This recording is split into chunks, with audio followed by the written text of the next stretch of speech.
Hey everybody, what's happening? Balrogx here, and I want to share with you another Elden Ring build that honestly will blow you away with the amount of damage that this Holy Faith build does. It deals a massive AoE that will one-shot enemies and burn bosses in no time, so honestly, making Elden Ring on easy mode after doing my first gameplay using a melee build. I will guide you how you can set up this build and how to play it properly to kick butt. So let's jump right in. By the time I made this video, the patch 1.04 was released and buffed a bunch of sorceries and incantations. Specifically, they buffed Wave of Gold, decreasing FP cost, and increased the cast speed and decreased recovery time. And also they buffed one of the incantations that we use on this build, the Fortis Axe Lightning Spear, decreasing the FP and stamina cost, increasing cast speed and decreasing recovery time, allowing the caster to withstand enemy attack while casting more easily. So good news overall with this build. They make this build even more stronger than before, allowing the cast of Wave of Gold and the incantations to be faster. A quick note is that all the footage that I made on this video was made under the patch 1.03.3, so you will see the animations are a bit slower and they will cost more FP.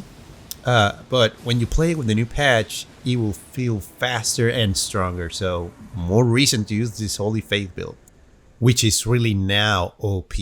Like I mentioned before, this is a Holy Faith build that does massive AoE damage, as well high damage with incantations, one-shotting enemies at a distance, if you time the skills correctly. The build revolves around using the Sacred Relic Sword and its own skill named Wave of Gold that will launch an actual wave like a cone of holiness that travels a long distance, letting you kill groups of enemies really fast. This is great when you have the enemy at a distance and have time for the casting animation, but when you have the enemy right in your face, you can swing the sword for a decent amount of damage or use incantations to inflict great damage and finish them off. For every challenging encounter or boss fight, you want to mix things up a little bit. Use Wave of Gold as much as you can when the distance between you and the boss is optimal, but change it to sword swings and use incantations if you can use the sword skill. Probably you have seen this weapon only to farm runes, but it's powerful enough so you can one-shot enemies and burn bosses with ease. The weapon on this build is the Sacred Relic Sword that you can get when you defeat the last main boss of the game, the Elden Beast, and you trade the Elden Remembrance at the Round Table Hold. It scales primarily with strength, faith, and dexterity, and has an additional holy damage that goes well with this holy build. You want to focus mainly on the faith attribute to scale the sword's damage, but also the incantation damage that will support your arsenal of attacks. Like I said before, it possesses the skill Wave of Gold that does this massive cone AoE attack that scales only with faith. That's the reason we want to focus on faith, to increase the skill damage.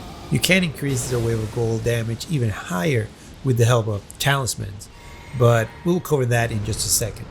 It uses 50 focus points to do the skill, so you will need some attribute points applied to mine to have a decent FP pool to use this skill a few times. In the offhand, you can use the Earth Tree Seal that scales very well with Faith and has an additional holy damage and incantation scaling. So this seal goes very well with this Holy Faith build.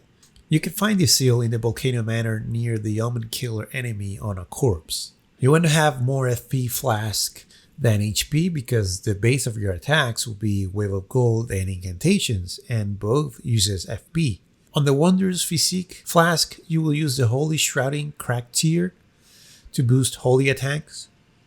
You can get it by defeating the Earth Tree avatar in Northeast Liurna of the Lakes, and second, the Opaline Bubble tier to negate damage. So you can have a little more survivability in challenging encounters with that. So you can get this tier by defeating the Earth Tree avatar in Whipping Peninsula. The armor that I use is only for fashion purposes. Since it's a Holy Faith build, I wanted to have a golden armor to match the glow of the Sacred Relic Sword and the Earth Tree Seal. It looks so good. I'm using Melania's wing helm, 3 Sentinel armor and gauntlets, and clean rod greaves. Guys, before checking the talismans out, if you found this build helpful or fun, please leave a thumbs up and subscribe.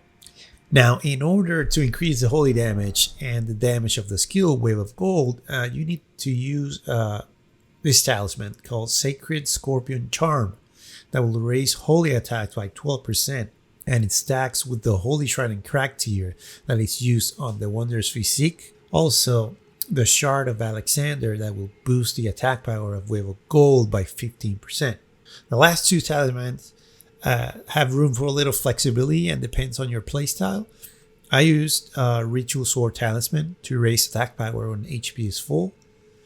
And with that, you will increase the Wave of Gold by 10%, especially in the beginning of the fight. And I used the Radagon Sword Seal only because I wanted to use golden heavyweight armor.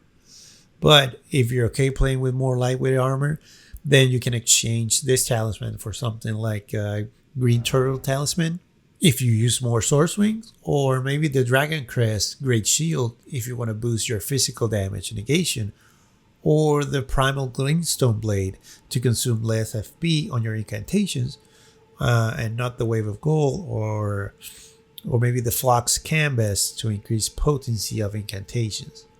So a lot of flexibility depending on what talisman you got when you're playing and your playstyle.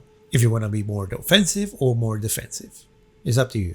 The incantations will give a little more depth and support to this build to be able to buff up your Wave of Gold skill. Golden Vow is the incantation you want to use, and it will increase the damage by 15% for 90 seconds.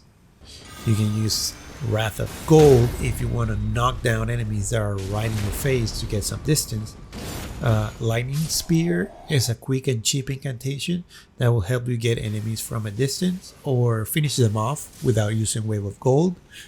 And lastly, 40 Sacks Lightning Spear that will help you with challenging fights and bosses when you're right on melee distance and can use the Wave of Gold to hit them.